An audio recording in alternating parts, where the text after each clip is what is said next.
Hello second year. Next है हमारी Cauchy first theorem on limits. First theorem Cauchy first theorem है on limits के ऊपर, most important है। इसके ऊपर बेस्ड क्वेश्चंस आपके एमएससी एंट्रेंस में भी आते हैं और आगे नेट जेआरएफ और एमएससी में तो होता ही है। तो मोस्ट इंपॉर्टेंट थ्योरम है, पेपर में तो आएगी ही, 110% आएगी। तो आप लोगों के पास क्या है, Cauchy first theorem on limits क्या है, क्या वो स्टेटमेंट है कि अगर कोई सीक्वेंस है मेरी ए एन कन्वर्ज कर रही है ए पे, ध्यान से देखा, ए एन मेरी कन्वर्ज कर रही है ए पे, ठीक है। उस सीक्वेंस की हेल्प से एक नई सीक्वेंस बनी है बी एन। वो क्या है कि a one plus a two plus up to a n, और उसको किससे एन, यानी एक तरह से आप लोगों का अर्थमेटिक मीन निकाला हुआ है। तो वो सीक्वेंस भी कहाँ कन्वर्ज करेगी, ए पे। ये चीज़ तो क्या दे रखी है आपको, गिवन। ये चीज़ आपको क्या करनी है, प्रूफ करनी है, ठीक है। तो अब आप लोग क्या करोगे, यहाँ से ध्यान से देखो। तो मैं कोई अपने आप से एक सीक्वेंस ले सकती हूँ कि सी एन इक्वल टू क्या बन गई मेरी, ए एन माइनस ए ले सकती हूँ, एक खुद से sequence for all n is great belongs to natural number के सेट से, ठीक है। अब एक बात बताओ, मैं इस पे लिमिट लगाऊंगी, limit n tends to infinity c n equal to limit n tends to infinity a n minus, ये ए एन तो यहाँ पे है नहीं तो इसके ऊपर तो लिमिट लगेगी नहीं, तो माइनस ए इक्वल टू। अब एक बात बताओ, ये वाली तो एक सीक्वेंस है, ये हमें दे रखी है कि किस पे कन्वर्ज कर रही है, ए पे। ए पे कन्वर्ज करने का मतलब है किस पे लिमिट लगाऊंगी तो कितनी आएगी, ए। तो ये आ जाएगा ए माइनस ए, और ए माइनस ए का मतलब है zero for all n belongs to natural number. अब एक बात बताओ, यहाँ से अगर आप लोग ध्यान से देखते हो तो ये जो सीक्वेंस सी एन है ना, वो लिमिट कितनी आ गई, ज़ीरो। ज़ीरो आ गई, मतलब ये किसके ऊपर कन्वर्ज कर रही है, ज़ीरो के ऊपर कन्वर्ज कर रही है, ठीक है। तो अब हम बी एन बनाते हैं, let b n equal to हो गया, क्या था, a one plus a two plus up to कहाँ तक, a n upon a equal to a one. A क्या होगा यहाँ से, अगर ध्यान से देखूंगी, a one c one plus a, c one plus a plus c two plus a plus up to कितने होंगे, c n plus a divide में एन, एन, ठीक है। अब यहाँ पे c one plus c two plus up to c n divide में n, इसको तो रखो सेपरेट, और प्लस में क्या आ जाएगा, एक दो तीन कितने बार, एन ए डिवाइड में एन, यानी ए आ गया, ठीक है।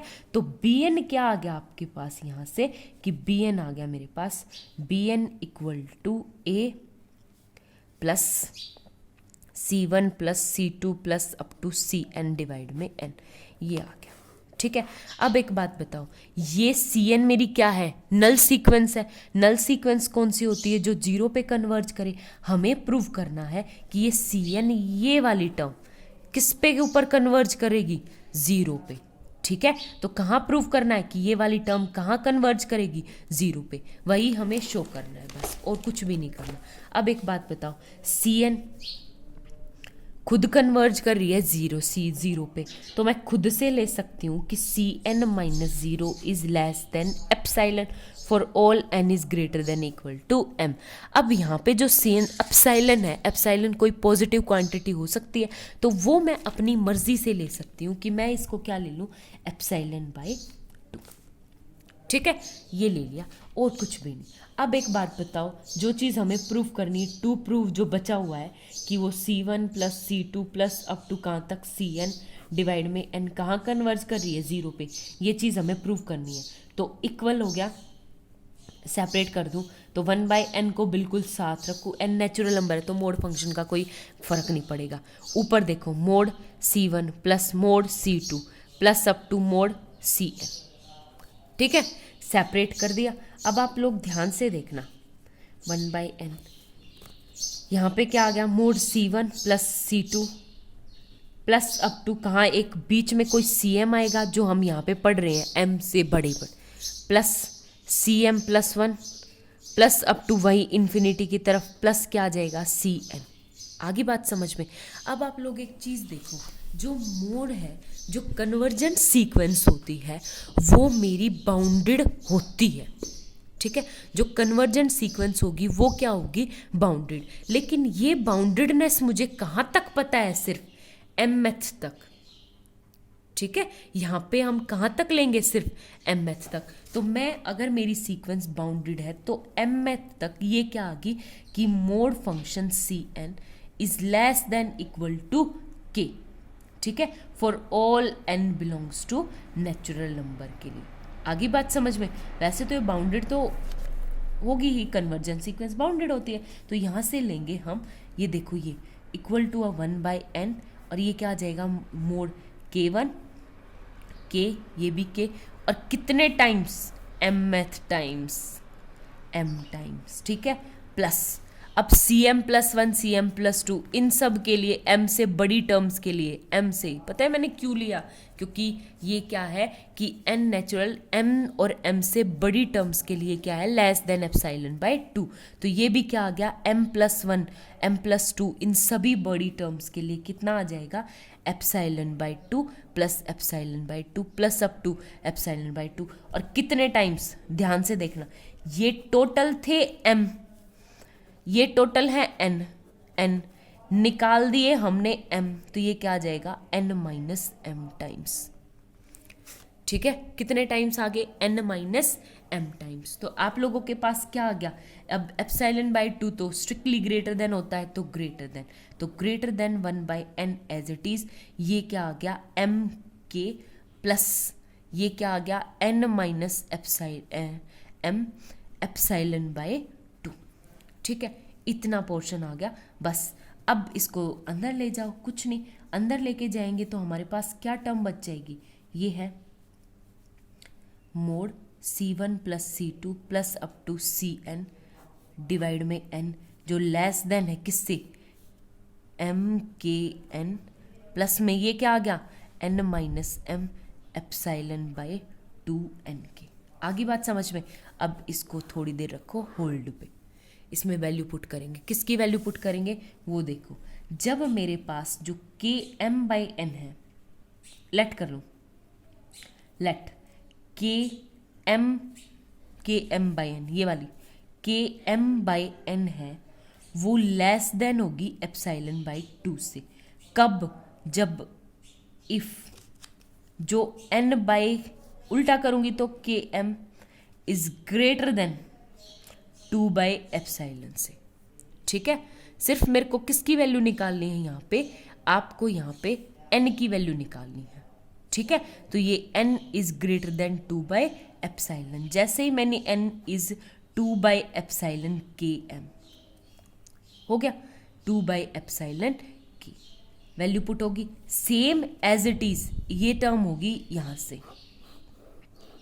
ठीक है, दूसरी टर्म ये वाली n-m वाली, n-m ε/2n is strictly less than होगा किससे, ε/2 से। लेके चलेंगे, कुछ नहीं, फिर उल्टा कर दो, इफ क्या हो जाएगा, 2n अपॉन, वैसे 2 से 2 कट गया, 2n अपॉन n-m जो होगा epsilon, n-m epsilon is strictly less than 2/ε से। 2 से 2 कट गया, एप्साइलन से एप्साइलन कट गया, तो क्या बचेगा आप लोगों के पास, 1। तो यहाँ पे देखो, जो मेरी टर्म थी वो यहाँ पे क्या बन गई मेरी, जो n-m/n is strictly less than 1। ठीक है, अगर मैं इसको सॉल्व करूंगी तो क्या आ गया, n-m is strictly less than 2n, और ये क्या आ गया, n ऊपर n, m is greater than 0 के लिए। ठीक है, आगे बात समझ में। तो ये कह रहा है, अब एक बात बताओ, एक तो n की वैल्यू मेरी क्या आ गई, सिंपल m ग्रेटर देन 0, और दूसरी m की वैल्यू क्या आई है, ये 2km/ε। तो हमें कौन सी चाहिए, वही फिर से मैक्सिमम चाहिए। ठीक है, मैक्सिमम। तो ये कह रहा है इन दोनों वैल्यूज़ का यूज़ करके इस वाली इक्वेशन में पुट कर दो, तो आप लोगों के पास क्या आ जाएगा, c1 plus c2 plus up to cn upon n is less than ε/2 plus ε/2 for all n is greater than equal to m, जो कैपिटल एम है वो हमने क्या लिया है इन सब में, मैक्सिमम, ठीक है। और एप्सिलॉन बाई टू क्या आ जाएगा, एप्सिलॉन, ठीक है। यही हमें प्रूव करना था। अब एक बात बताओ, ये जीरो को कन्वर्ज कर रहा है तो हमारी जो टर्म थी वो कहाँ कन्वर्ज करेगी, b n is converge to a, ठीक है। बहुत आसान सी थ्योरम है, थोड़ी सी बस आप लोगों को स्टेटमेंट्स ध्यान रखनी पड़ेगी और थ्योरम्स को दो दो तीन तीन बार लिख के देखोगे तब याद होगी, ठीक है, तब समझ आएगी, समझ के रट समझ के। Okay, thank you. अगर कोई डाउट हो तो आप लोग पूछ सकते हो। Thank you.